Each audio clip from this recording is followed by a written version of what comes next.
afternoon, School Board. Dr. Hernandez and district staff. The time is 5 p.m. on February 4th, 2025, and I call this board workshop meeting of the Edward Independent School District School Board to order. Let me begin by doing roll call. Frank Espinosa is on his way. Mr. Gomez? Here. Mr. Lopez? Here. Mr. Valdez? Present. Mr. Delgado is not going to be here, right? Mr. Delgado won't be able to join us tonight, nor Dr. Hernandez. I, Marta Garcia, am present. Let the record show that a quorum of the Edward Independent School District School Board is present, that this meeting has been duly called, and the notice of this meeting has been posted in accordance with the Texas Open Meeting Act. Will you please stand for the pledge of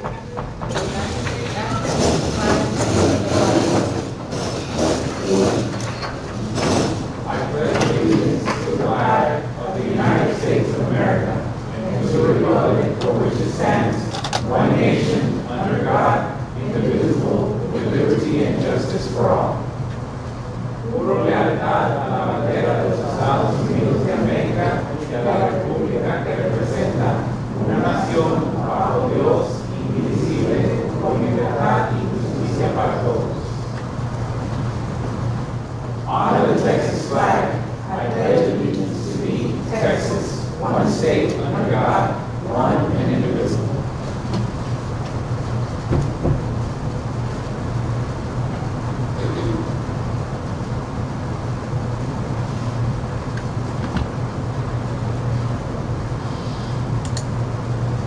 Thank you.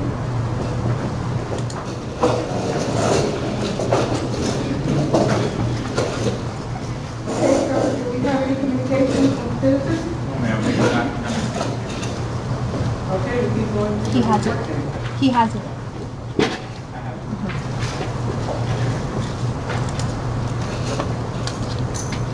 Good go?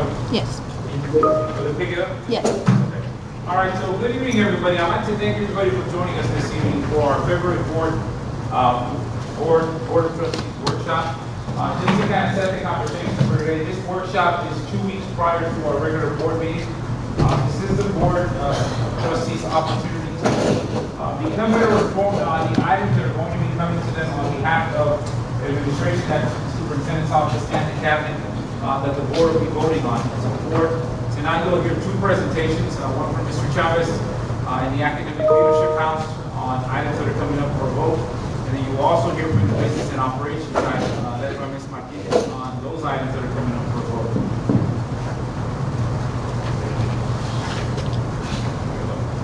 All the discussions this evening will continue to support the work that we have on ensuring that all graduates are scholars, our college, career, and or military ready for their expected date of graduation. So every item that you should hear discussed this evening should work towards achieving that goal.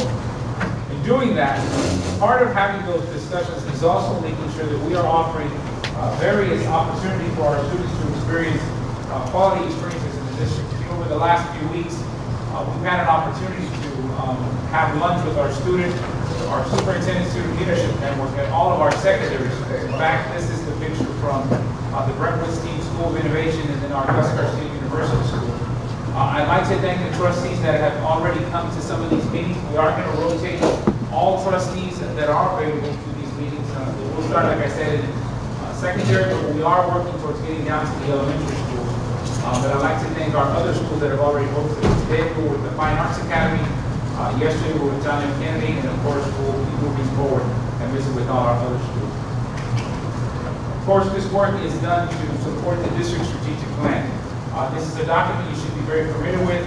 All of our goals and priorities, as I mentioned before, should be to making sure that all our students start the pipeline with us in kindergarten and move all the way up into graduation. So tonight you're going to hear also a couple of other presentations. The audience we have here to my right are a few of our elementary principals who are going to be presenting to you on the state of their particular campuses in terms of their academic data today. You guys say they call our three core values, do it in the most professional way, most accountable way, and in a way that is a constant communication of what is happening throughout the school district. Trustees, if you'll recall, last year I mentioned to you that we could be bringing all campuses throughout the course of the 24-25 school year. We've already heard from the secondary schools in the fall. We've heard from our GAP Center, I believe that was in December. You're now hearing from half of our elementary schools, and you will hear from the other half in a few months, as well as from the academics department as well. That's the goal that we set forth, and we're moving towards that direction. As I mentioned earlier, there's a lot of experiences that we work on completely here in our school district. This is something that I want to highlight and thank our Family Services Department, Mr. Garnica's group, for allowing our CTE, our educational career track students, to spend a few weeks with them working on their parent engagement module. You'll recognize the young lady there on your right side in the, I'm going to call that lavender colored jacket. That's Miss Cynthia Ramirez de Lopez. She's our teacher at Memorial High School. She is the CTE teacher that teaches the education pathway. She's been with us many years, starting in kindergarten bilingual at HPG and then moved on up to the high school. And so she's been the steward of this work. She's also been the lead in terms of helping out the young men and women that are pursuing this very noble career that I think so many of us in the room have been teachers, is one that we hope to continue throughout, not just here in Bexar County, but throughout our state. As always, the work that we're doing revolves around these 4 quality service standards. So I highlighted 2 because the next item that I'm going to be talking about is an item that is important that is being discussed in our community right now. Our principals last week experienced an opportunity to meet with our current General Counsel, Juan Cruz, and those associates regarding the recent federal mandates that are coming out regarding the Department of Homeland Security, or you might know them as ICE, if you want to call them that. And then, of course, all the executive orders that are coming out of the federal administration with regards to our communities, but for our particular context, how it affects our students and their attendance or sometimes not attendance in school. And so what we've been working on is actually doing a few things, right? The first thing is training our principals and their teams on how they're to respond to these things. We've also been sending out communication to our community on behalf of our school district. In fact, today, I just got a text message from Lauren Blevins. There will be a video going out tonight that I completed last night in both English and Spanish for our community. It really echoes the legal mandate that we have, that we can use on our behalf right now. Everything in terms of protecting student data, we don't surrender student data unless we have a judicial order, making sure that we follow all of our entry policies when you come into our school, regardless of whether you're a federal agent or not. You must prove who you are and go through all of the check-ins that we have in our schools. And so that is all going out, as well as we've already sent out a question and answer document as well. Or you received that from me. Some of you got it Friday night. For the reason my cell phone wasn't working, half of you could not open the document, but we have it. And so you have received those documents that are going out to the community. And so that brings me to full circle of the night. As I mentioned earlier, the workshop tonight, you'll be hearing from our elementary campuses. This is what their presentation looks like. You'll be hearing from our Assistant Super over Academics, Dr. Wasuka, who will be bringing the annual Texas Academic Performance Report. For our new trustees, this happens every year around this time. You will hear the table report in short, and that will come up today. It's always, you see 20 through 24 because it's 1 year behind. So you'll hear that first presentation today, and then we will have a public hearing on February 18th. That's our regular board meeting at, I believe, 6. The public hearing at 5:45. 5:45, about 15 minutes before the board meeting. This is an annual thing. Again, after that, you'll hear from Mr. Chavez's house in terms of the leadership presentation for the items that we're asking you to consider for a vote. Then you'll hear from business operations, and then that'll bring us to a close in terms of the presentations. Board, as always, you will get your board updates. You've already received the one last Friday for January 31st. You will get a second one on the 7th. You will get another one on the 14th. We'll continue to add on to the information that was submitted today. If you have any questions, we'll submit those in the board update as well. And that will bring us to the 18th, which is our regular board meeting. If you recall, we do not have a board update the week of the board meeting. To kind of give you a breather from getting one every Friday. And then on the 28th, we'll start setting up for March. So that cadence that we have every month, and of course that's to keep you informed on the items that we're asking you to consider for a vote every month. There's the board meetings for next month, and that will bring my presentation. I will start asking school leadership, Dr. Mackey and her team, to start moving forward. You guys are up first. We'll open up on those presentations, and board, you will now hear from our principal who's here. So, thank you.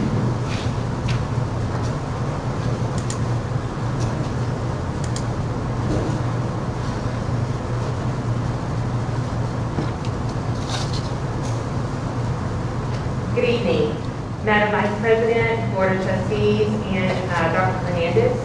Good evening.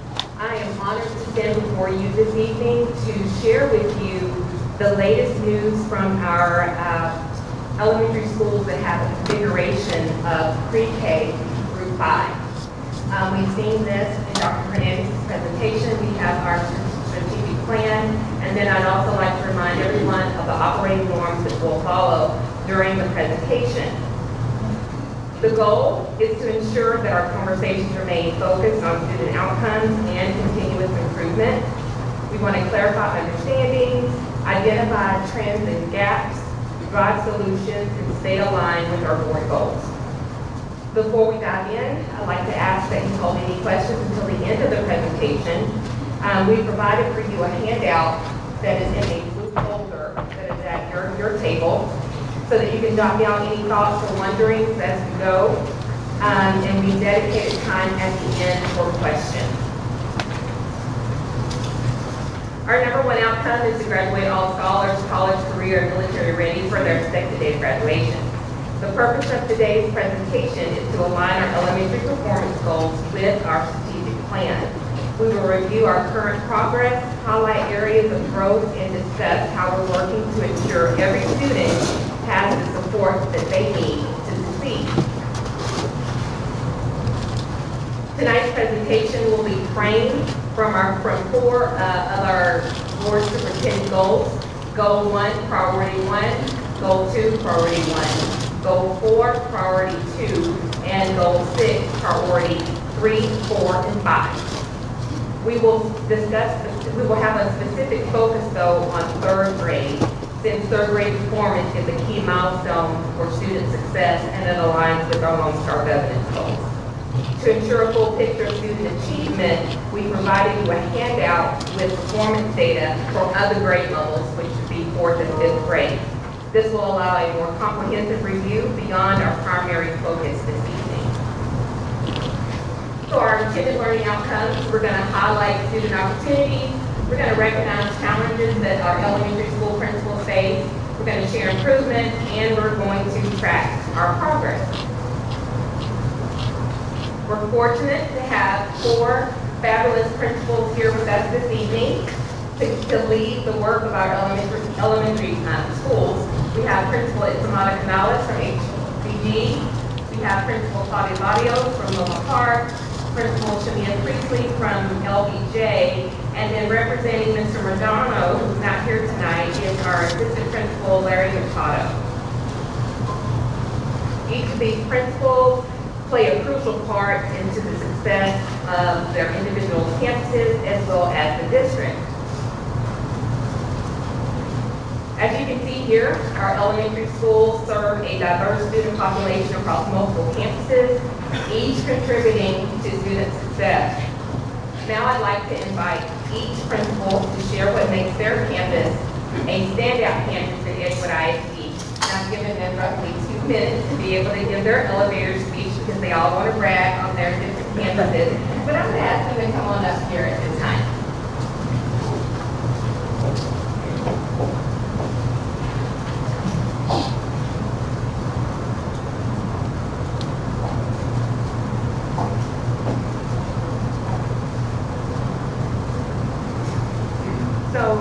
Good evening, Board Vice President, School Board Trustee, Superintendent Dr. Hernandez, staff and community. My name is Isamara Canales, and I am the proud principal of Henry B. Gonzalez Elementary. I would like to share with you my instructional leadership team. I have 2 assistant principals, Melanie Perez and Charlie Peña, and 2 instructional coaches, Raquel Rodriguez and Monica Robbins. Our mission is to empower, motivate, and create the leaders of tomorrow that will change and impact their families, the community, and the world.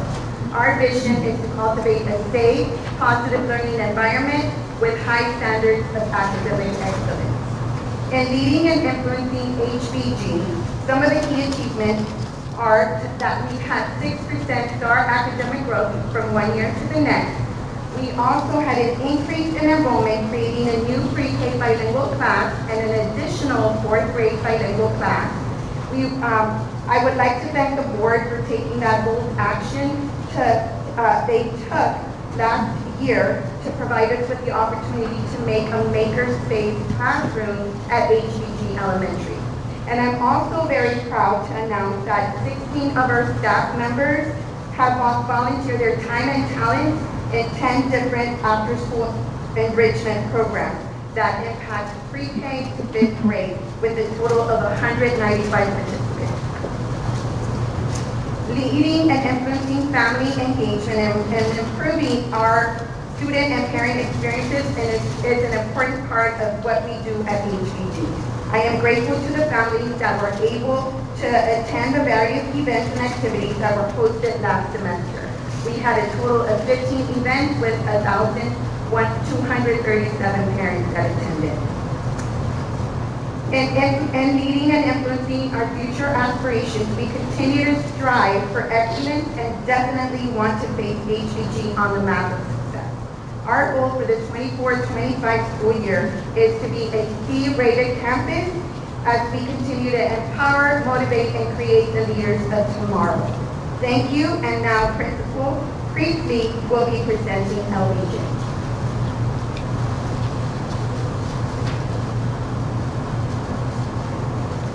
Good evening, esteemed board members. I am Shamia Priestley, and I have had the privilege of leading the Bobcats of Lyndon B. Johnson Elementary School for the past 4 years. It is my honor to navigate this journey on the road to success with two amazing assistant principals, Ms. Sarah Lizar and Mrs. Patricia Wallace, and our indispensable instructional coach, Ms. Maria Ortega.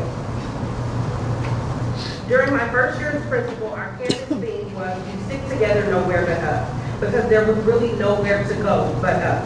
We stuck together and up we did go. We improved our overall TEA rating from an F to a B. Going into year 2, we challenged ourselves to shoot for the stars.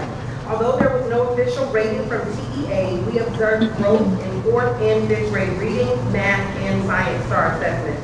We also began efforts to increase parent involvement through quarterly family engagement nights that focus on academics. Returning for year 3, we promised ourselves that LBJ would be the place where champions would be made. Our Bluebonnet and GT teams won first place in our local district competitions. Our GT team advanced to the state competition of first in Edgewood ISD history. This year, as we continue on the road to success, we are proud to say that we have 90% teacher retention with 4 TIA designated classrooms. We have increased our parent engagement through report card night distribution, monthly coffee with the principal, and other family engagement opportunities. Additionally, we did have 2 teachers who also received the Valero Loyal Extra Mile designation. Our monthly All-Star Parades highlight our students who exemplify our 5 Bs and embody our designated character traits for the month. In alignment with the EISD Board goals, we are utilizing data to implement and track the quality of Tier 1 instruction and students projected to score at the meets and master's level. We are improving our two-way communication with parents through community endeavors, our digital platforms such as Class Dojo and Skillshare, monthly newsletters and calendars, and social media postings. In the years to come, it is our vision that LBJ become the exemplary elementary school in EISD through increased enrollment, enrichment activities, parent involvement, and continued academic success. With your continued support, we can make this vision become a reality. Principal Fabio. Good evening. I'm Flavia Barrios, the proud principal at Level Park Elementary. Our leadership team plays a key role in supporting our teachers and students. I am blessed to work with 2 amazing assistant principals, Dr. Darion and Ms. Aldana, as well as an amazing instructional leadership team that consists of Ms. Guzman, Ms. Garcia, and Ms. Olive. Their leadership plays such a key role in supporting our teachers and students. Community is the foundation of who we are. Collaboration and support are central to everything that we do. Everyone plays a part, and our students always come first. One of the things that we're most proud of is the progress we've made in improving pre-K attendance. By creating a warm, inviting space for our pre-K students, we've seen amazing growth in both attendance and their enthusiasm for learning. We currently have a 94% teacher retention rate, 5 TIA designated classrooms. We've had a 1.9% increase in student attendance, have held 26 family engagement events with a total of 3,622 attendees, offer 13 enrichment opportunities that are only possible because of the volunteer that we have on campus, and engage 98% of our pre-K families. In alignment with the district goals, we focused on increasing student performance at meet or above on STAR assessments. We provide targeted small group instruction and encourage students to take ownership of their learning by setting goals, tracking their progress, and participating in student-led conferences. We are committed to improving two-way communication with families and boosting parent engagement. Our Coffee with the Principal sessions provide a regular space for parents to connect, ask questions, share feedback, and stay informed about what is happening in our schools. We empower our teachers to take the lead in our professional learning community, where they collaborate and share best practices to continuously improve instruction. We want to strengthen our academic foundation, improve our accountability rating, and provide students with the opportunities they need to succeed beyond the classroom, whether that means pursuing higher education, entering the workforce, or exploring any career path that they choose. At Loma Par, we want every student to feel empowered to follow their dreams. We believe that every child deserves the chance to be whatever they aspire to be. And next we have Mr. Machado from Bell. Good evening, Madam Vice President, Dr. Hernandez, and esteemed board members. My name is Larry Machado, and I am honored to represent Perales on behalf of our principal, Mr. Jorge Medrano, and the rest of our dedicated team. Perales is a place deeply committed to fostering an inclusive learning environment to support all stakeholders. This guiding principle shapes everything we do, from empowering our students academically and socially to providing our educators and staff with meaningful opportunities for professional growth. All of this is possible only through the hard work of our amazing team. Our team is incredibly proud of the achievements that bring our mission to life, all in a way that is uniquely Perales. One standout initiative is our Roadrunner News Network, a student-led media production that empowers young journalists to develop critical thinking, communication, and digital storytelling skills that keeps our school community informed. Another testament to our academic excellence is the quality staff on our campus, built by the EISD model 5 years ago. To date, this model has been a central piece to helping us produce 6 teachers that have a recognized TIA distinction, and it has also helped us obtain a 96% teacher retention rate. A key factor to our ongoing stability and growth is our alignment with the EISD board goals. They encourage us to have family engagement and accessibility to our campus with monthly events and two-way communication through programs such as Class Dojo. They also encourage us to have high achievement on STAR through intentional planning, rigorous instruction, and targeted support for student success. And they've helped us develop a strong organizational framework that ensures our students, families, and staff have the resources needed to thrive. Moving forward, we are focused on strengthening our school's impact by increasing enrollment, community outreach, and enhancing academic offerings in fine arts. Together, we aim to build a brighter future for our school and community. Dr. Nathan. Thank you, principals, Mr. Machado, and if you'll go forward for us on the clicker, Mr. Machado.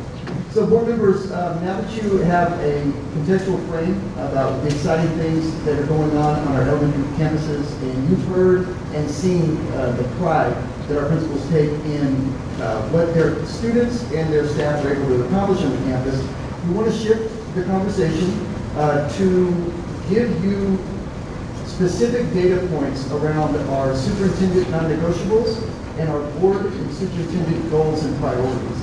So the first portion of this next part of the presentation is going to be around our superintendent non-negotiables for accountability ratings. Our schools have clearly communicated the expectation around the accountability ratings that are expected at the conclusion of this school year. Next. Here are some key terms that may pop out at you, and you are familiar with most of these key terms, so I just want to bring them back to your attention to just take a couple of seconds to review, and then we'll launch into a discussion around Goal 1, Priority 1, and that is student performance in third grade reading and math, district-wide, and then at our 4 campuses that are represented here tonight.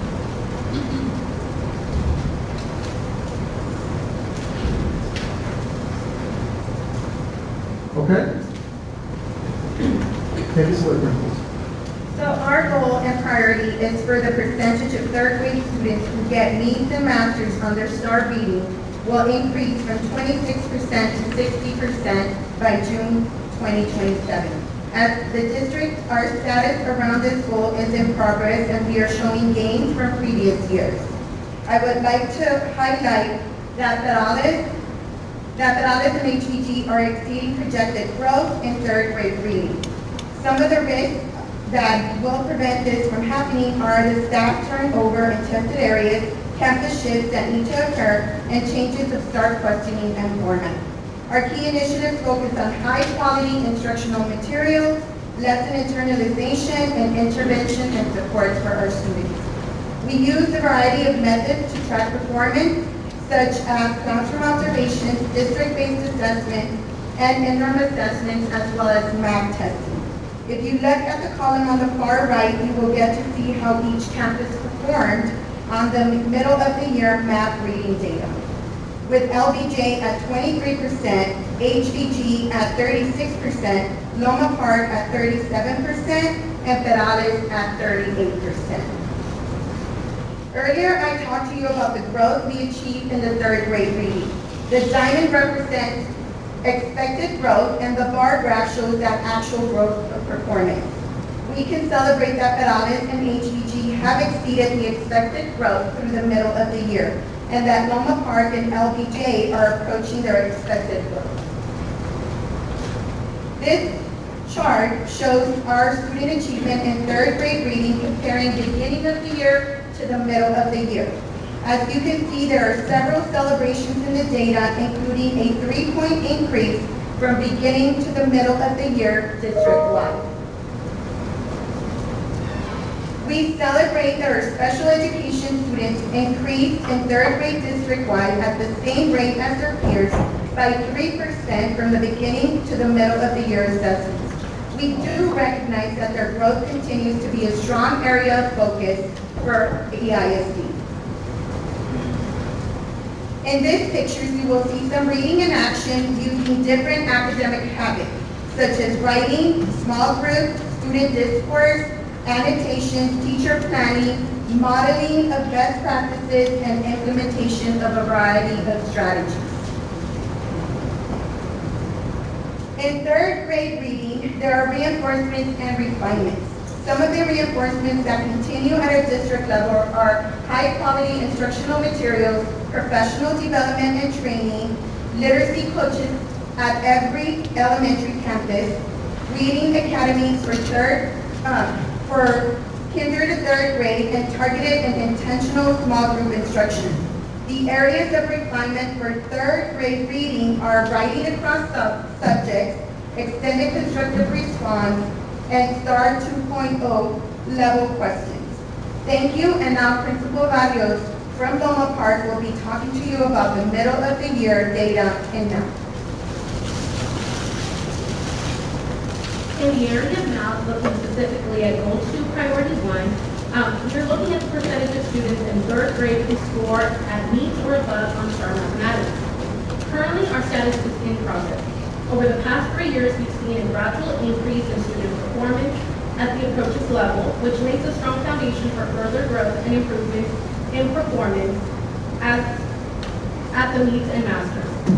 Our most recent data indicates improvement across each instructional area, with 44% of our students meeting their growth projections, and 16% projected at middle of the year to meet or above on STAR. This year, we focused on several key initiatives. We introduced the Eureka curriculum to our K-4 classrooms and redesigned our master schedule to allocate a 2-hour weekly PLC block, allowing teachers to engage in district and campus PLC with an emphasis on lesson internalization and data-driven instruction. We also implemented a dedicated intervention block to better address student needs and utilize the Learn platform to provide a personalized learning pathway for each student. Some of the metrics that we use include campus and district-based assessments, as well as observations and results from assessment data such as STAR interim and our math linking study. Currently, for middle of the year math at meets and above, at LBJ we have 15%, Henry B 9%, Loma Park 22%, and Perales 14%. Here you can see the observed and projected growth by campus and for the district. We can celebrate that Perales met the expected growth while LBJ and Henry B are very close and Loma Park is approaching. We are looking here on this particular slide at achievement. As a district, we show a 3 percentile increase for all students. We also have each of our campuses listed showing the change from fall to winter administration. Specifically looking at our special education population, no change was observed from fall to winter for the district, while Perales and Henry B each show a 9 percentile increase in achievement. Here are a few images that showcase our coaches, teachers, and students in action. From staff engaging in district and campus TLCs to teachers delivering whole group and small group instruction. Students actively involved in hands-on learning opportunities, taking on student leadership roles, collaborating with peers in group work, and engaging in academic discourse. This year, we've been focused on reinforcing key strategies to support both teachers and students. We've implemented Eureka Math in grades K-4 to equip teachers with research-based instructional strategies and to help with lesson internalization and reversal. We're also closely monitoring the use of small group instruction, using high-quality vetted supplemental resources to ensure effectiveness. The professional learning community, we are building teacher efficacy by emphasizing lesson rehearsal and internalization. Additionally, we do have some refinements, such as our approach to help teachers plan targeted scaffolds to address academic gaps during small group instruction, considering additional instructional time and enhancing support through one-on-one tutoring and special programs to better meet student needs. I will be sharing about our pre-kinder readiness, so you take a few seconds to look over some of the terms that you will see mentioned.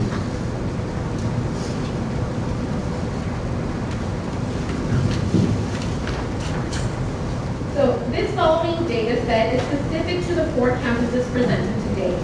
To assess kindergarten readiness, we use the circle assessment to monitor progress in key skill areas. Here you'll see data on the 4 areas that help us determine if students have the skills needed to be kinder ready. Overall, we've observed growth in each of these areas with an increase in the number of students on track in each key skill area. Our district currently serves 66 special education students in pre-K, with 13 of them attending our 4 campuses. From the beginning of the year to middle of the year, we observed progress in areas such as rapid letter naming, rapid vocabulary, and math. However, there was a slight decrease in phonological awareness. Here you see a few photos highlighting our teachers and students in action. From engaging students during circle time and offering targeted small group instruction, to students taking the lead and immersing themselves in dramatic plays to boost their language development. Next, we have Mr. Machado, the assistant principal from Perales Elementary. Thank you. We'll give you a few moments to go ahead and review key terms.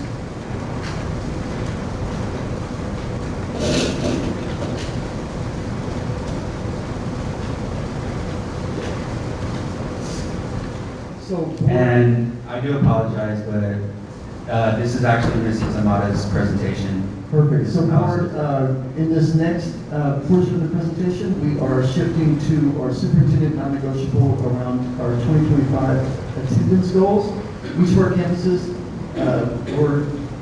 we established attendance goals for each of our campuses that vary based on last year's end-of-year attendance rate. And so each campus, their specific campus attendance goals vary slightly because across the board, we want each of our schools to raise attendance by the end of the year by 2 percentage points.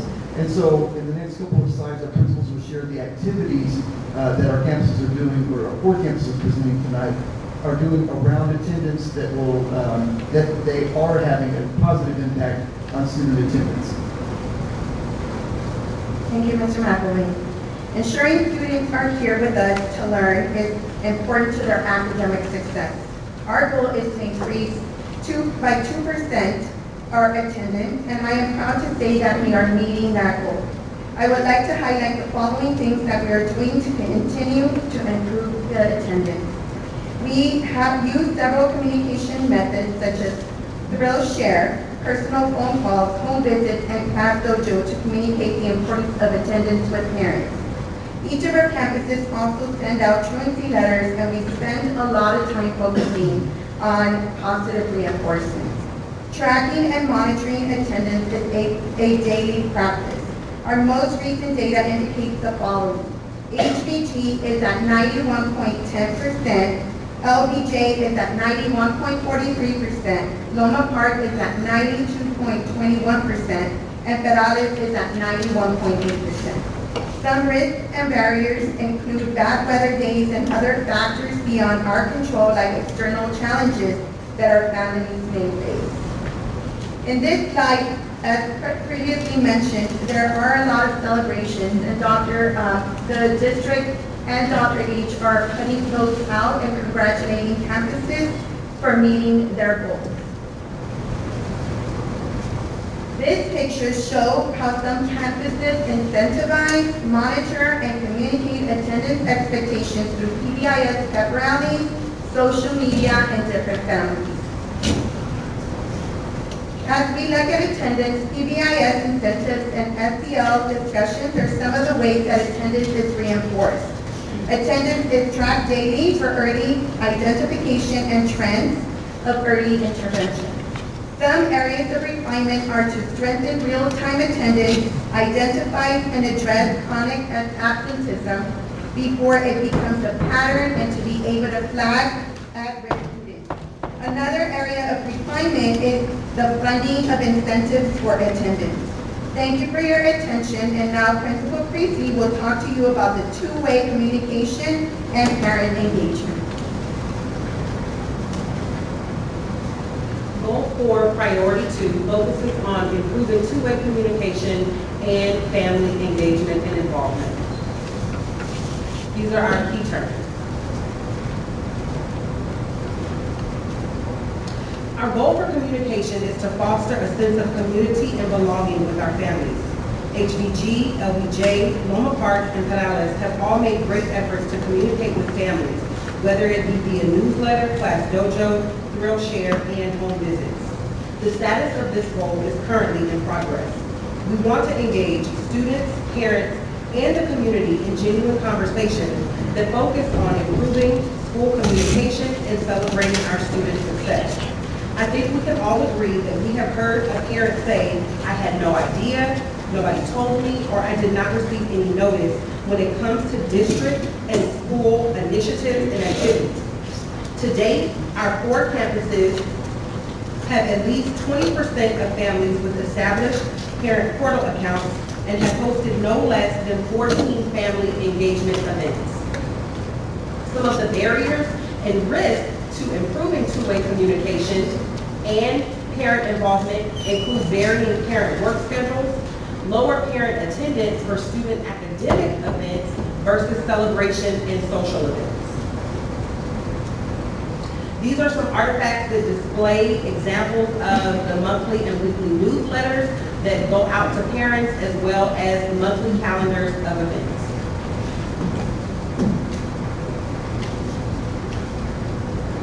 Reinforcements in this priority area include continuing to use two-way communication tools to connect parents and families, executing feedback loops where we know that parent concerns have been acknowledged, addressed, and communicated back, and providing ongoing training for families on supporting student learning at home and reinforcing their role as partners in their students' education. Refinements for this area include working with families to increase the number of parents that access the parent portal and tracking our engagement to include response rates, attendance at events, and to identify which communication methods are the most effective. hear from Principal Machado. Assistant.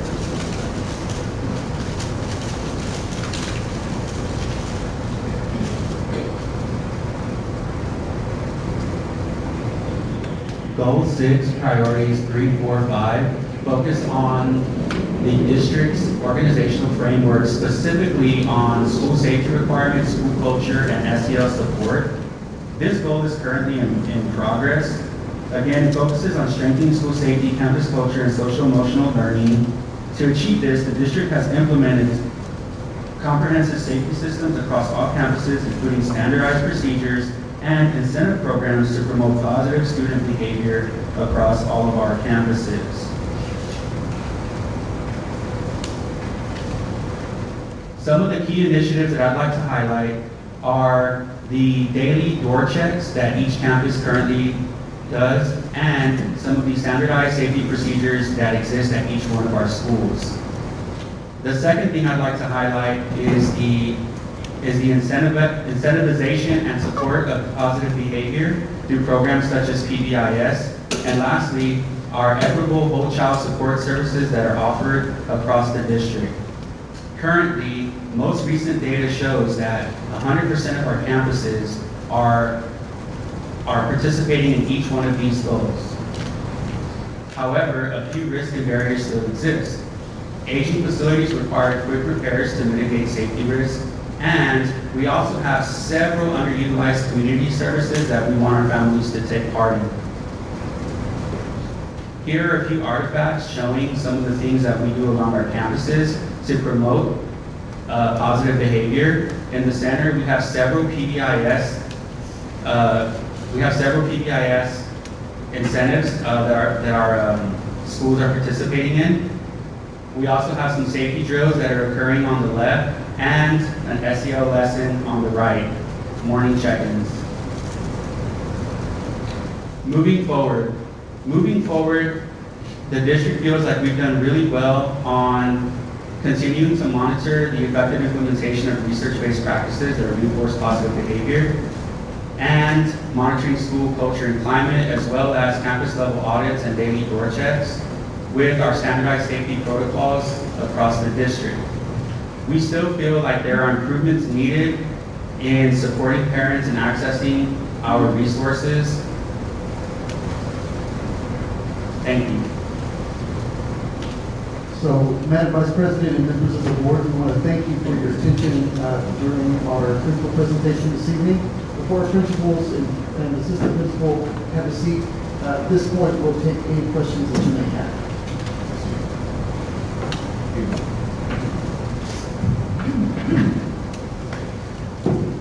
First of all, I want to commend you for all the activities you do for parent engagement. Some of them were like weekly, I think. I was counting, like, gosh, I do one monthly and then I do twice a year, the big ones, but I know what you guys put up, so that's a lot. Thank you for doing that. On page 28, y'all were talking about organizational frameworks. The most recent data shows 100% of campuses and schools using the PBIS team and all these resources. I want to go back to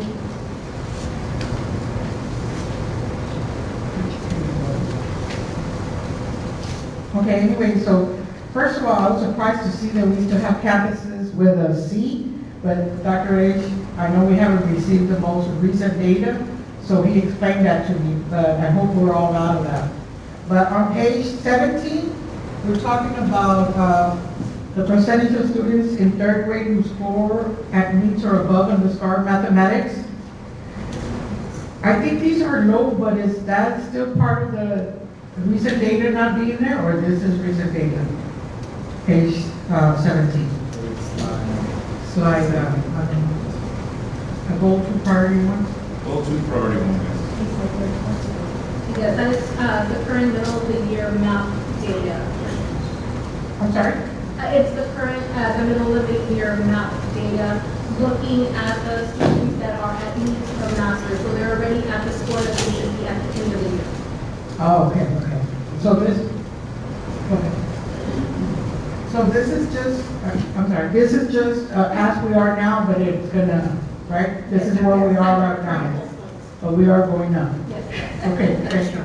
So I just want to make sure that the grades that the campus has and the results match the fact that our attendance is real good. So that's what I was concerned. Thank you. You guys go a little bit deeper into what math is. Anybody go a little bit deeper on what math is? Yes, so the MAP test is a benchmark assessment that is given 3 times during the year. Students take MAP at the beginning of year, middle of year, and end of year. And what we're looking at is tracking to see how our students perform in comparison to the national norm. The students are presented with a series of questions, and as they answer questions correct or incorrect, the test either takes them up or takes them down. And then it's settled on what is called a RIT score.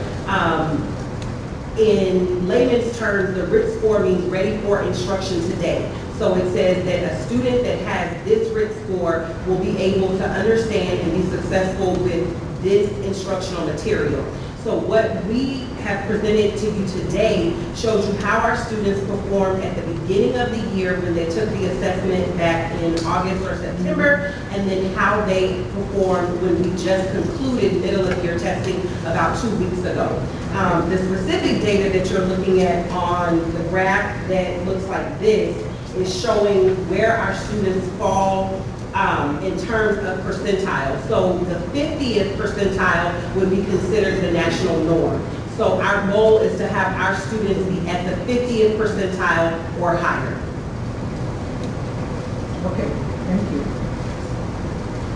You guys, other questions? Hi, thank you for the presentations and to hear from our schools today. One of the campuses, I believe they mentioned that they had in addition, adding a pre-K classrooms. I just wanted to just for my own, how does that get determined? Is it based on projection or when we're going into the next school year of how many students we expect? So one of the things that why they chose HBG was because we did have, we had students that were projected to come in that were bilingual, and we are the only traditional bilingual, the only traditional pre-K campus within the district. So those kids would, if they don't qualify for Head Start, we wanted to give them the opportunity to start off at another campus. So if they don't qualify for Head Start, they can still qualify through our program. So that's how it was determined to go ahead and start the program in there, which I'm really happy about because we ended up, we start strong with our kinder for next year. We were starting with 0 with kinder transitioning into our bilingual program. So I'm really happy and thankful that we were able to do that. Thank you. Because I believe also to Superintendent Dr. Hernandez, maybe in the future, are there students that were leaving out? Maybe there's also some students that live in our community that really need or want to attend pre-K. Or just seeing that, just also for the future of our schools. I think we are, correct me if I'm wrong, I think we're leveraging every pre-K seat that we possibly can. So, thank you to Dr. Mary Miller, she's not here, but she's the lead in the program. And so I can receive the recommendation because we know, and I think the principals can attest this, kinder readiness starts not just in pre-K, but we also have, let's not leave out the 3- and 4-year-old classroom. And in fact, Board, you gave us authorization, Mr. Chavez, 3 or 4 years ago when we started, the kids can come in as early as 6 weeks old. So we know a lot of that early literacy foundation, just in terms of hearing the language, starts as early as 6th grade. So we'll continue to leverage that because we know on the other end of that conversation, it prepares our students for their first official benchmark, which is going to be at 3rd grade. That's the first big time that they take what we know today as to be started. And so I don't know if there's anything else you want to add, but we will continue to leverage that. Thank you. Because I also love pre-K just because I was also a student in pre-K, so that's why I'm doing that. I was also seeing that for our campuses, we have TIA designated classrooms, but maybe from the trustee perspective, what could we see in a TIA designated classroom different than other classrooms? We are TIA designated classrooms because the teacher has been designated. There's really nothing different in there except that that teacher has been designated. So they're a high-quality teacher that met the TIA requirements for teach test evaluation and student growth.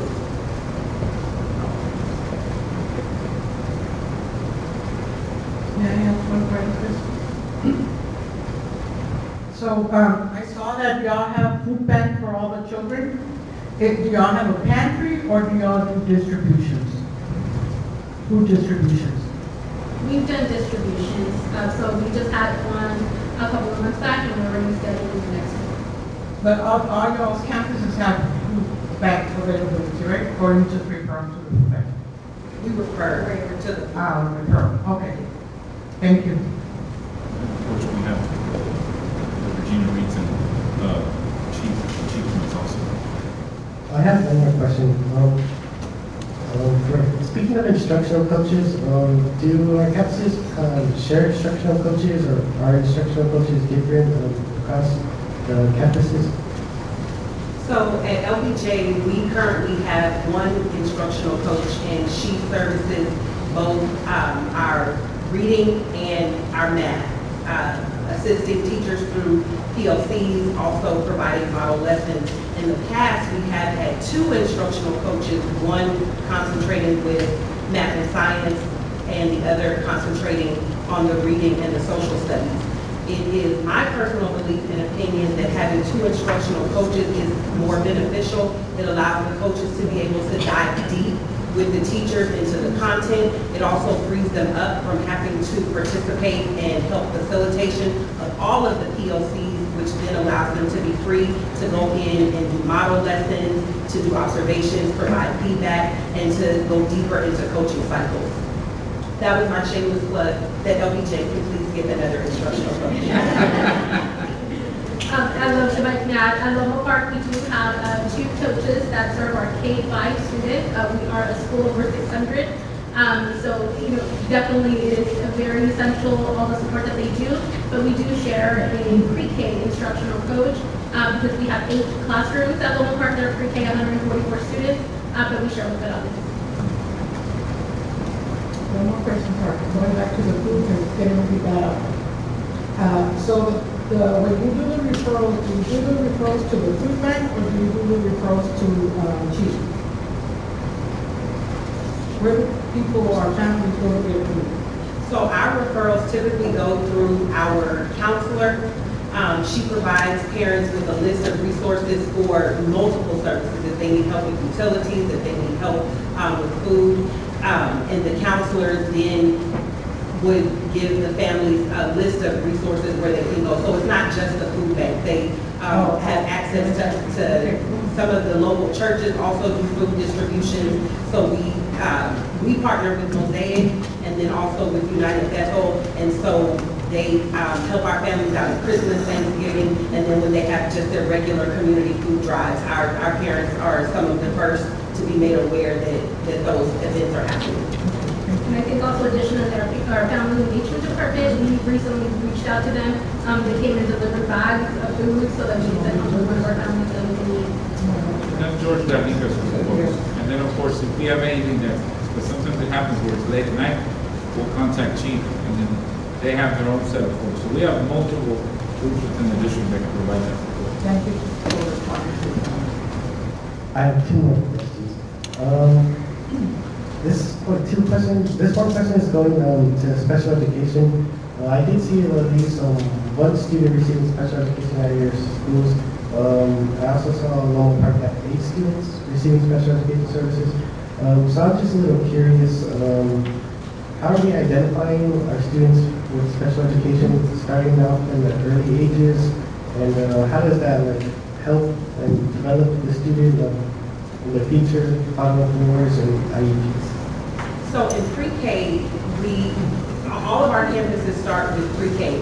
Some of our students come to us from the early childhood centers already having an IEP, which is an individualized education plan in place, and then it becomes our responsibility to continue with that IEP.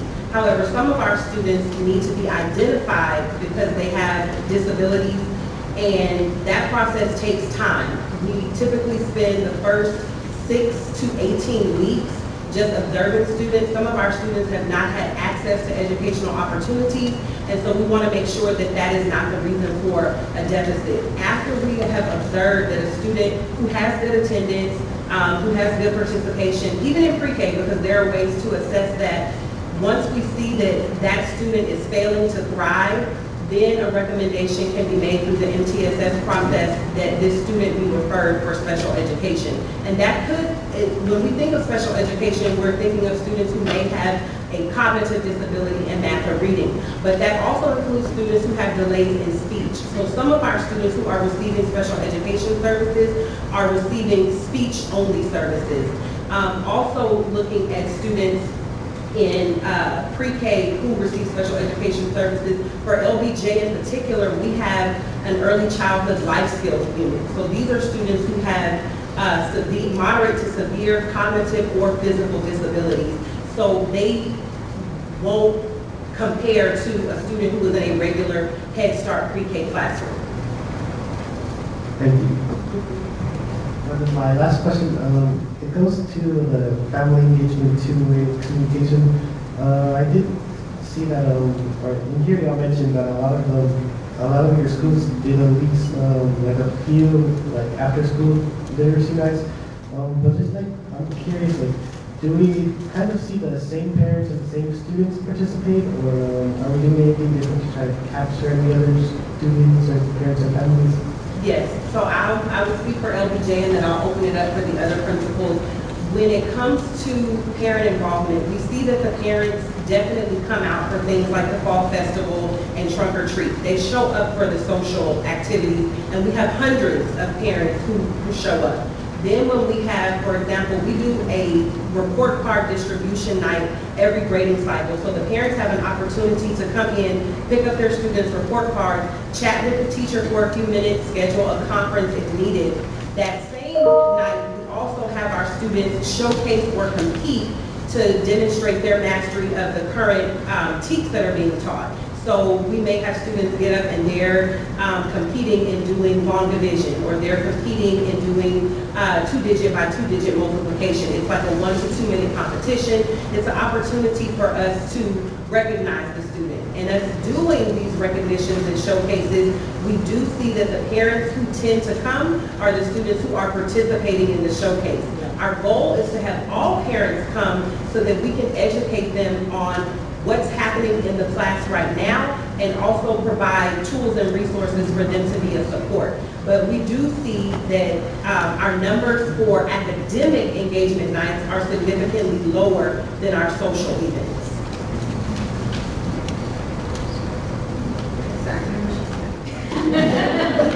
We do tend to see that across all of our campuses, and we have, taken extra measures to try to, get more families in, doing incentives, doing drawings, anything we can just to get our families in the door. But we often see if we have kids presenting, sharing, showcasing something, those parents will definitely be there, but some others are a little harder. But I know, like Mr. Valdez, you've been to many of our after-school events, and with the party, we have huge numbers. This is definitely something we want to continue to work on. Yes, thank you. Your feedback is really important because Dr. Hernandez and also the members of the board, it's nice that we have the two-way communication, how we track it. Like maybe also in the future, maybe we can, or if it's possible to track the academic and the social, because those are two distinct different things that we should be tracking. I mean. Thank you. Any more questions, board members? Or release over? Okay. Thank you very much. Just give them a round of applause.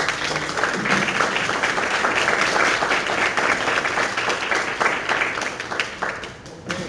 So why don't we take a quick 2-3 minute break because people need to go to the restroom, and we'll bring it back. And I think Dr. Basu will be opening up next. Thank you.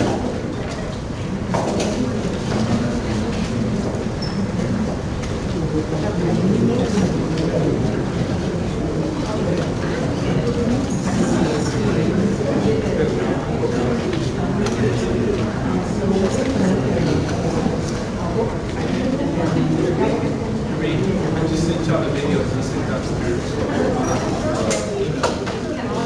I'll text them. you get the text?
Guys, thank y'all.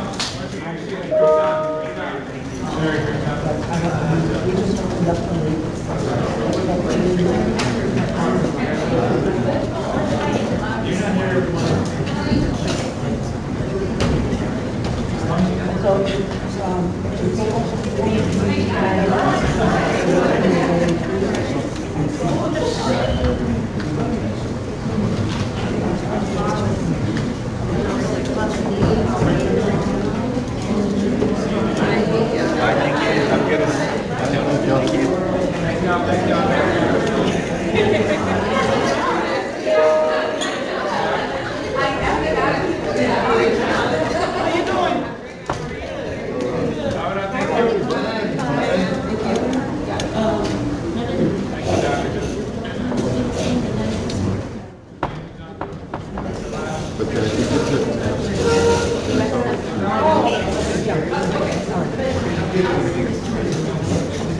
Get started in a couple minutes.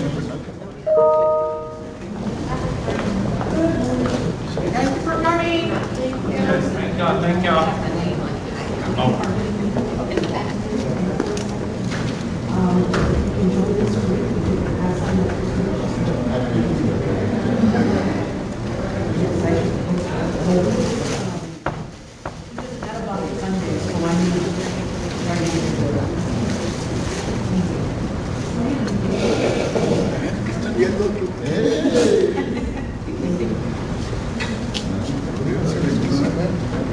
En la esquina con el ring.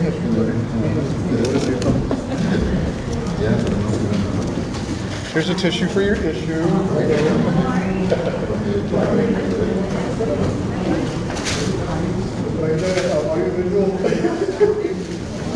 Te encanta siempre.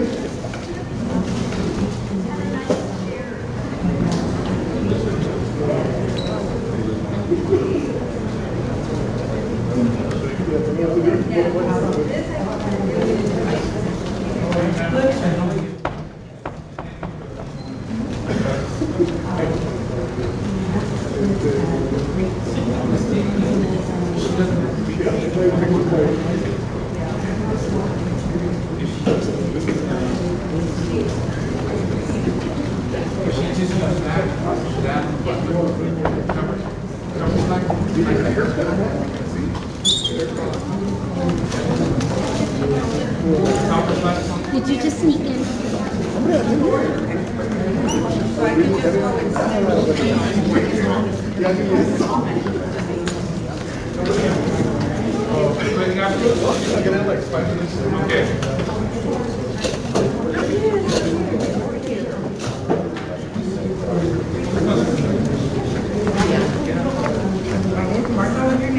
Get up. Oye, ya le dije que vamos a hacer.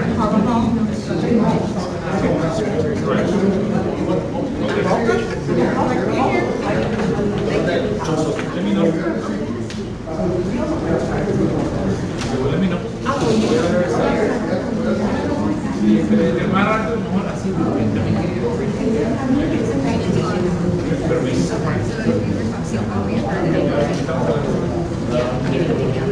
Vamos a ver para qué.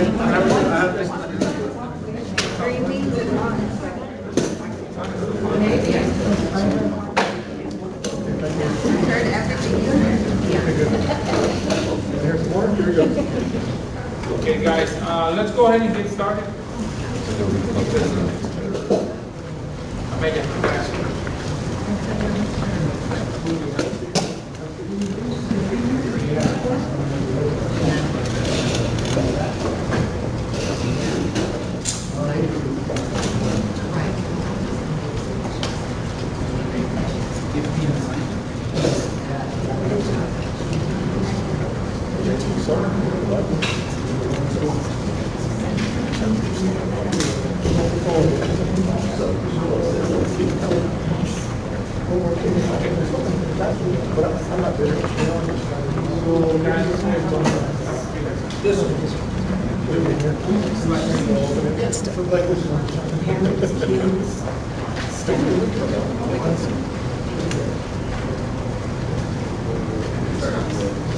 Yes.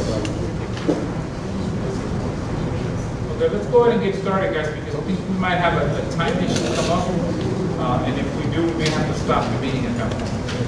And so I may lose my form. So we have 6:30 is what we're shooting for.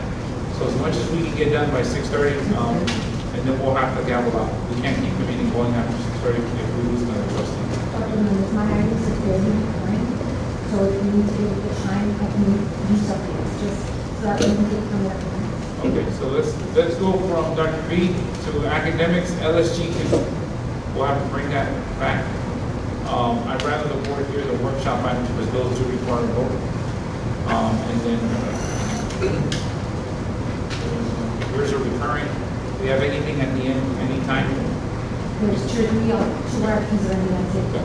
You good to go? Okay. Mr. Reed. Okay. Good evening, Madam President, Vice President, School Board members, and community members, and SLT members here present today. I'm just going to give you a brief overview on the Texas Academic Performance Report that's issued out every year. It's a recurring item, it's a recurring presentation. What I did for today is just give you high level, not the entire presentation, of what's going to be covered. At the board performance meeting, I will go over the entire presentation at that point that will be presented at the public hearing prior to the February 18th board meeting. Okay? And so from a very high level, and you will now have access to is, as you know, the Texas Academic Performance Report is compiled by TA every year for every district and every campus. That includes the PEIMS and student assessment data. As a reminder, PEIMS stands for Public Education Information Management System. So this is the tape read, what we call it, is published with 2 different formats, and you have access to this now. So it's hyperlinked. It's under the online data system, which we call Texas Performance Reporting System, TPRS. When you click on that, it will take you straight to the website. You can access it. And it's also through a PDF version. If you notice on the quotation it says PDF paper, you click on that, it will take you to the PDF. So you have access to it now. Okay? It will include all major statutorily required data points designed to allow districts to fulfill public information requirements. Again, the 23-24 academic report is ratings. It will provide ratings for all campuses, distinctions, special education determination statuses. Those are the kind of things that you will find within the paper report. As a reminder to everybody, some of these things have been withheld due to litigation for the past actually 2 years now. So we haven't had any ratings in the past 2 years due to the changes in the assessments and things of that nature. However, all the information is there. The Texas Academic, the table report for 2022-24 is again no rating, and it does state that special education determination status is under needs assistance. Some of the high-level components that you will know and have within the taper report, you'll get the star performance, that's the majority of the taper. You'll also have access to the PEIMS financial standard reports for 22-23. Remember, that's a year lagging, so when you click on those, you have those actual financial reports. You've got the accreditation, district accreditation status of 23-24. You also have the report on violent or criminal incidents on campus, student performance in post-secondary institutions, and of course, the glossary. So those are all hyperlinked so you can access for your review. Now, from a very high level, obviously not going to go over the entire presentation, but at a high level, on section 1 on taper, remember, under student performance, you will get the star performance, approaches, meets, and masters for all the tested content and grade levels. You're going to also receive star progress, that's the growth between 1 year to the next, from 1 year to the next, from 23 to 24, in reading and math. You'll also get bilingual education progress, English as a second language. So it also breaks it down by sub-pop. So you'll be able to get that information within the taper report. It's just separated by various programs, models, and it'll give you a 2-year window of information, 23 and then 24, which is this past school year. Also, star participation. In other words, how many students actually took the exam from year to year in each of the grade levels. Also, within the taper, you'll get attendance, graduation, and dropout rates. This is given every year. Now, as a reminder, some of these have a lagging indicator. Like for example, the graduation rates, the CCMR rates, they're always a year lagging. It is taken from the graduation class from the previous year. Some information is from the current past school year. Okay? And I identified it there within the slides. You'll see here, for example, under college career military readiness, CCMR, what we call and reported on. We've got the CCMR graduation rates, the college ready graduates, the career military ready graduates, and then also the indicators. Remember, there's multiple indicators under CCMR to include TSI, dual credit, APIP results, SAT, etc. Now, this one in particular, you notice at the bottom, it's taken from the class of 2023, so it's a year lagging. So when you look at that report, keep in mind it's for graduates that graduated from the class of 2023, even though it's being reported in the paper for 2024. In addition to, we're also looking at other post-secondary indicators such as advanced dual credit completions for 912, CT coherent sequences, graduates enrolled in Texas institutions of higher ed, and those indicators are also a year lagging because it deals with graduates. In addition, you'll also, in the taper report, find student information. It's pretty much a snapshot profile of the district. In other words, total enrollment numbers, what is our student makeup, sub-pops, how many enrolled, etc. So that's within that report. You'll also have staff information, and I'll provide that information at the work performance meeting where I'll show you total number of staff members, experience levels, etc. But Section 1 of the taper provides all this information. The other information is the PEIMS financial standards reports. This is hyperlinked. You can click it and it'll take you to it. And what it does, it provides you 22-23 actual financial data for the district and campus. Then we have Section 3, which is the accreditation status. And as you know, on 23-24, there was none issued due to litigation. So really it reversed back to 2022. So we still are under the accreditation from back to 2022 because of the 2 years of litigation that's been postponed. Then there will be also a report on violent and criminal incidents. And so we'll provide that information at the board performance meeting, and then that will be presented also to the public. That includes, reports such as the number, rate, and type of violent or criminal incidents occurred on each campus, descriptions of the violence, and so there's a list of incidents that we have to report and make public. And last but not least is also the student performance in post-secondary institutions. This is also a lagging indicator. This is for graduates. So this is through the, and I wrote it down to make sure, is the Texas Higher Education Coordinating Board that actually works as a partner and resource and advocate for higher education institutions. They're the ones from an outside entity who collect all this information from the higher ed institutions from across Texas and put out this information. And so there's a link, a direct link that will show how our seniors are and where they're going with the numbers.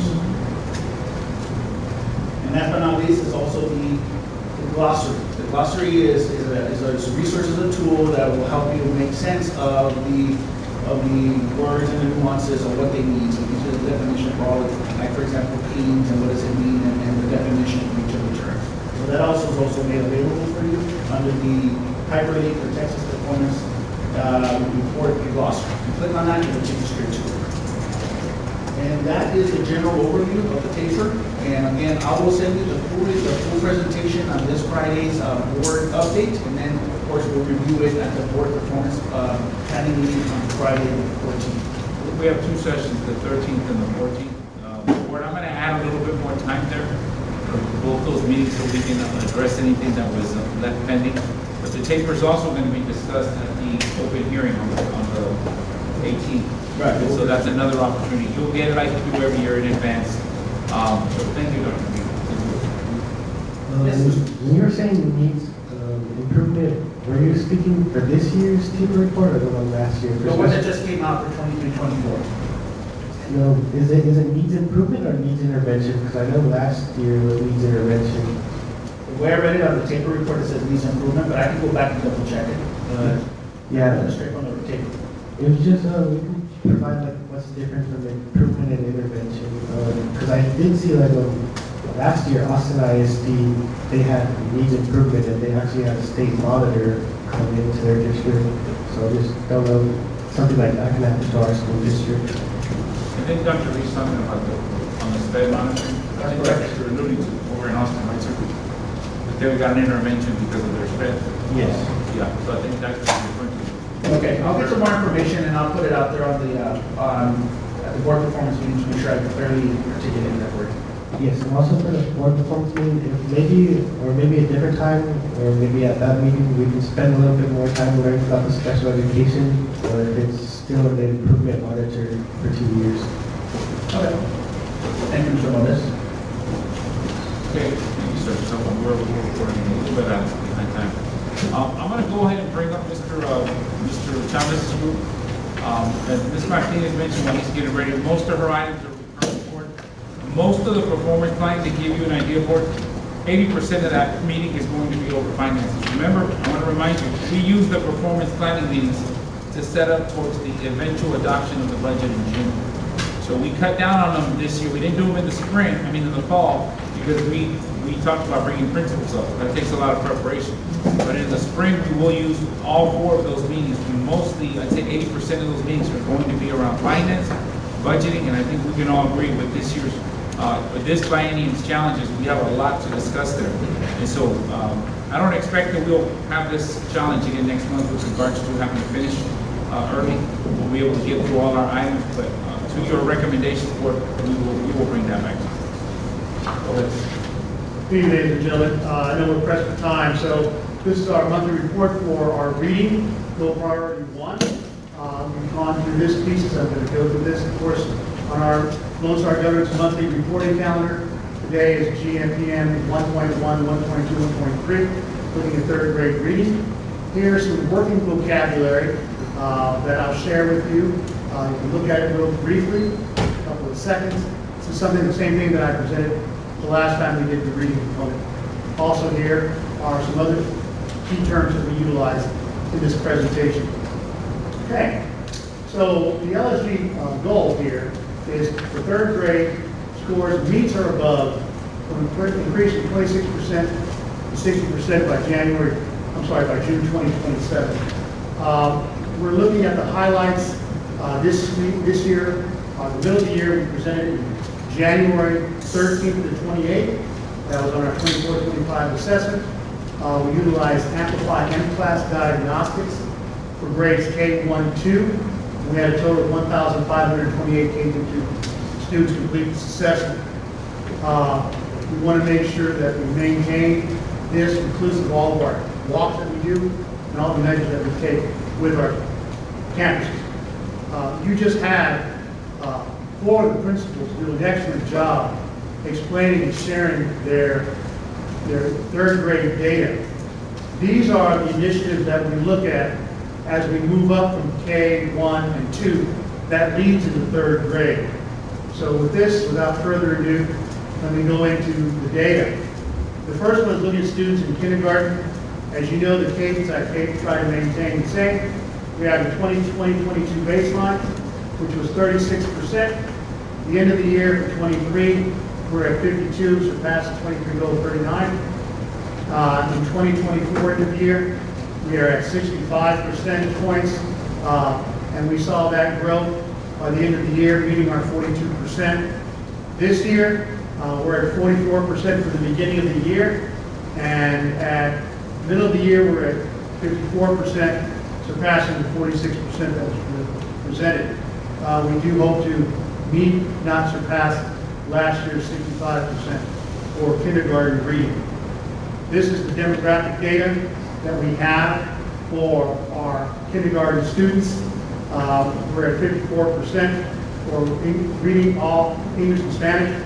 Below that, we have our emergent bilingual at 74%. Again, this is the same trend that we see in previous presentations with our emergent bilinguals doing approximately 20 percentage points above all students. On the right-hand side, we have our special education students on the right-hand side at 42%. Mr. Valdez talked about these particular things in our table report.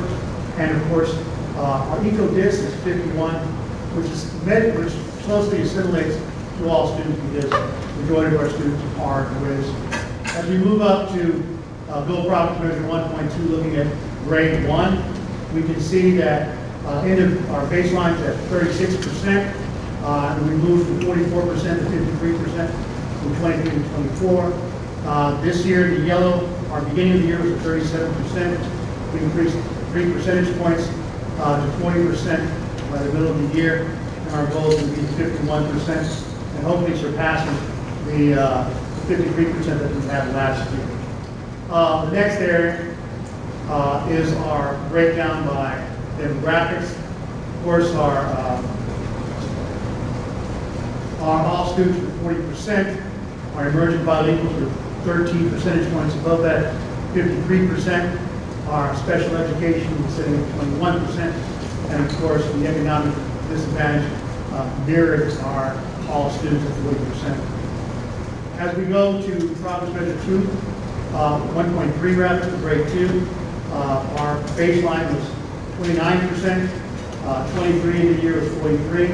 It increased last year to 24%. I'm sorry, 50%. They did 24. This year, our beginning of the year was at 39%, and it's increased 5 percentage points to 44%, almost surpassing the 45% goal this year. But again, our goal is to supersede the previous year at 50%. Our breakdown again, very similar in terms of the relative performances of our students at 44%, our emergent bilinguals at 68%, our special ed at 22%, and again, mirroring our 44%. The next area, ladies and gentlemen, is the actual Lone Star Governance Goal 3 for grade 3. I want to show you that last year, our benchmark rather was at baseline at 26%. Last year, we moved from 23 to 24, a total of 4 percentage points at 23.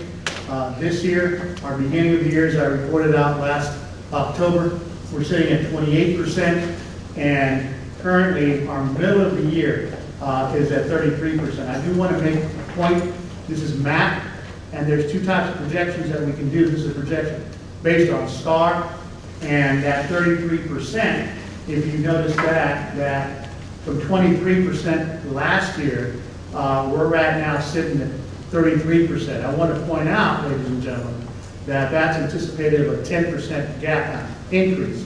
The significant increase, statistically, is 5 percentage points. This is 10 percentage points, and we're down in the middle of the year. So kudos to our students in third grade. And of course, this is our demographics. It's a little bit different because we're using map data, but you can see our 33%. Our combined English for emergent bilingual is sitting at about 31%, special ed at 17%, and of course, very similar to our economic disadvantage. Okay, so this is our 2024 K2 Ed class, M-Class Lectura, which is the Spanish component, and our grade 3 math scores.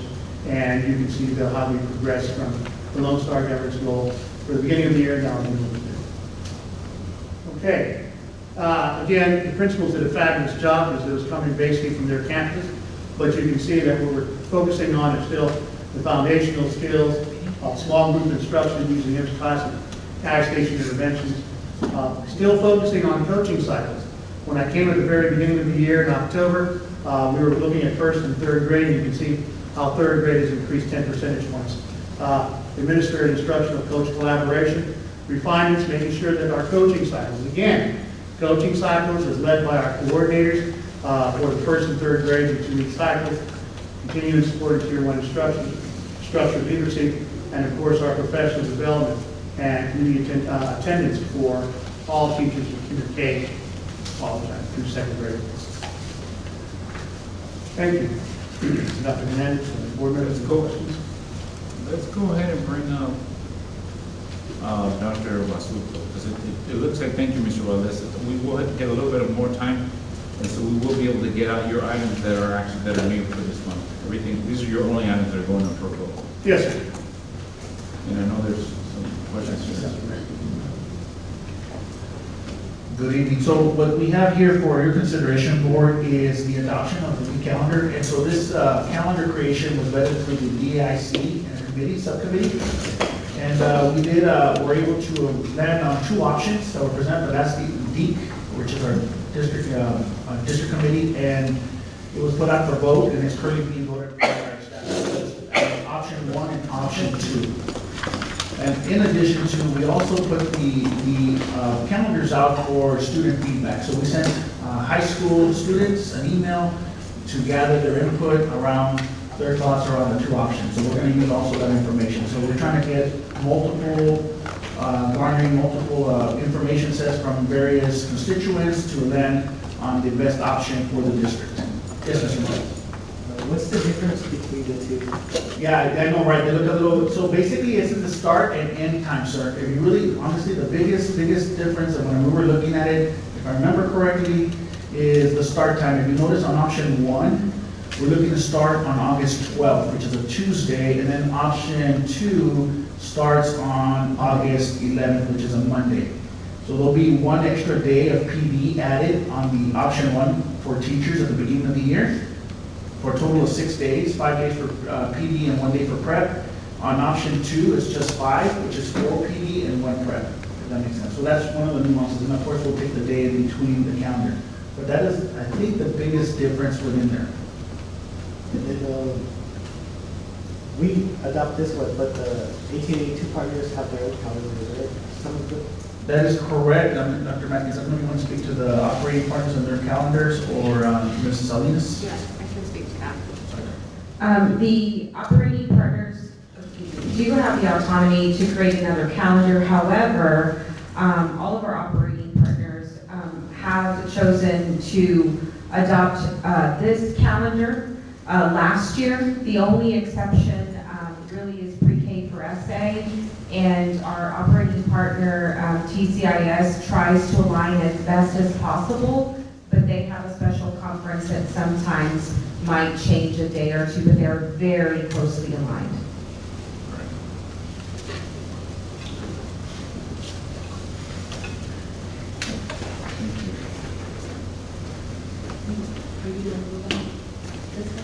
Dr. Reed. I know you guys brought it last month, just to remind the board. Yes. Okay, so this item is what was brought forth to you for consideration last month. Now, because of the way in which things are changing rapidly in the state, the access to these actual numbers for PO are not available yet, because we have to actually access this. When we did this, we did an overview as far as predictability, like based on numbers, went straight to the vendor. But when we actually go through the Blue Bonnet ordering, we got to go through the EMAT system, and the EMAT system is still not up and operating for us to get you an exact quote. That's why we were not really comfortable unless I gave you an exact number with the exact pricing. This was an estimated pricing from the vendor. So that's still not up and running yet. As soon as we can get it to you, then we will give you the exact quote, because I want to make sure it's accurate and it matches. Questions? Physical material, like those. So this is going to be books and electronic materials, yes, for mathematics. And this is really K5, Blue Bonnet, formerly known as Eureka. Now it's going to be Blue Bonnet. And for math? This is math. This is math. English only. Well, you heard, I think that one of the principals mentioned the transition to Eureka last year. And I think, correct me if I'm wrong, sir, we're seeking board approval earlier so that we can plan for our future trainings to include summer and then the onboarding of new teachers. You know, every year we do onboard new teachers. So that's why we're seeking your approval earlier this year. So our Region 20 colleagues were asking the districts to go sooner rather than later, because typically we would bring this to you in April, right? Yeah. And the reason being is because everybody's transitioning to this material now, and so we want to get first in line so that we get the materials in time for day one. So the problem is, when we brought it forward to you in January, the system wasn't open yet for us to give you an exact quote through the EMAT system. We went through the vendor, that's an estimate, but I want to make sure I give you the actual quote through the system. Yes, Mr. Wallace? You did say English only, so what are we doing for students asking Spanish? Thank you for that, Mr. Wallace. As you recall, and I don't know if you remember at the last meeting, this is the actual approved. We're going to have a, what's the word I'm looking for, Dr. Silva? It's a pilot. They're going to translate it over, and in the summer, we're going to buy the Spanish version. Right now, they're creating the Spanish version of the Blue Bonnet as we speak. It won't be available yet, but we anticipate purchasing it to go hand in hand with our English in the summer. Dr. Silva is my expert in this meeting. To answer your question, Mr. Valdez, the open-ended resource that is being referred to here, Bluebonnet, is the one where we can unlock potentially 3 different funding sources for. This is the one that was put on the shelf by the State Board of Education. The pilot materials that Dr. Pasuto is referencing are not eligible for those 3 buckets, but they are eligible for us to use our instructional materials allotment. So we do anticipate coming to you in our regular timeline, which would be April and May, and then be able to access those materials then for our teachers as well. It's the way in which the state board has the cycles now rolling for each of these materials. And so we're coming forward with these materials to be sure that we know that we're asking for approval for the use of those 3 different funding sources that we can unlock. What's the difference from Great Minds and CERN? Okay, thank you. So Great Minds and CERN are 2 different products. Great Minds is the vendor that has published Eureka Math. They are also an approved vendor for Bluebonnet Learning. Region 20 is also an approved vendor for Bluebonnet Learning.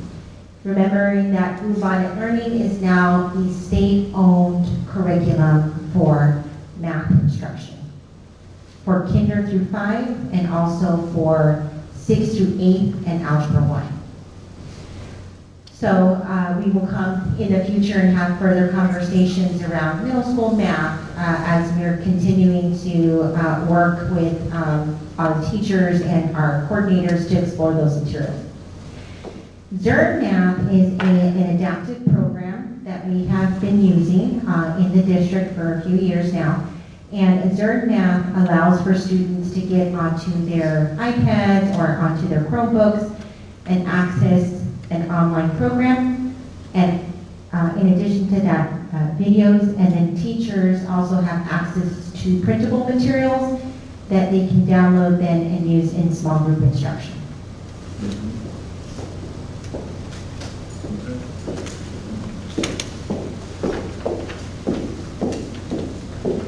Good evening, board. OSL is coming to you this month and seeking approval of the statement of strategy that 6 of our campuses are required to write as part of the targeted improvement plan. Typically, school districts would, the school boards would be asked to approve the target improvement plans. However, the state has changed the process for how students, for how schools improve instruction in targeted areas. So this month, we'll be asking you to approve the statement of strategy, which is a concise sentence or a concise description as to how they're going to improve instruction on their campus.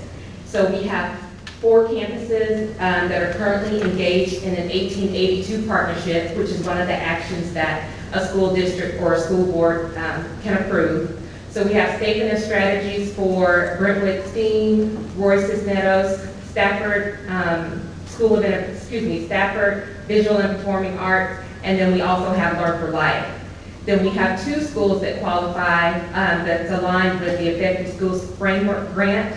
So HBG was a recipient of the 23-24 grant, and then JFK is the recipient of the 24-25 grant. And those grants, I believe, last for 2 years. So we're just seeking your approval for the statement of strategy, and I've included additional information in last week's board update, and I'll continue to include more information this week and then the following week.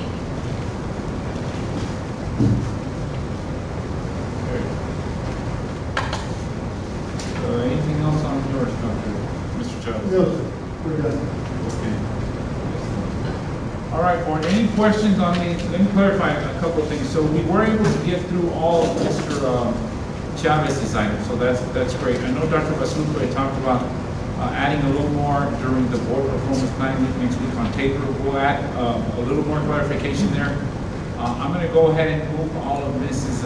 Martinez's items into the performance planning because the grand majority of them are recurring items from every year, and they're very easily worked into that conversation anyways.